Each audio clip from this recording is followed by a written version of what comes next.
Hi guys! Welcome back to my channel. So, napansin natin lahat na si Fiang na talaga mismo ang hindi naging clingy kay GM. Ito na siguro sinasabi ni Fiang na mabibigay siya ng distansya. Pero BFF pa din sila.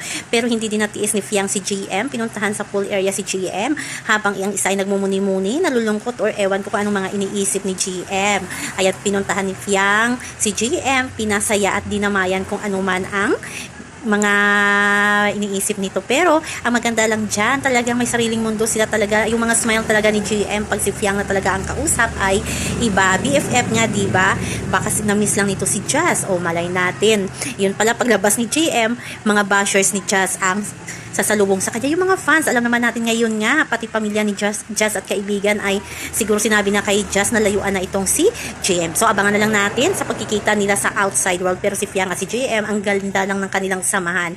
Walang mali siya. Malay natin sila talagang i-love team kasi grabe ang kilig nila kahit alam nila sa sarili nila na sabi nila wala silang nararamdaman sa isa't isa. Pero doon nakumpisa sa pagkakaibigan ang long-lasting relationship, diba? So, yan lang po guys ang ating update. So, huwag kalimutan, BB is Fiang para tuloy ang kilig sa bahay ni Kuya.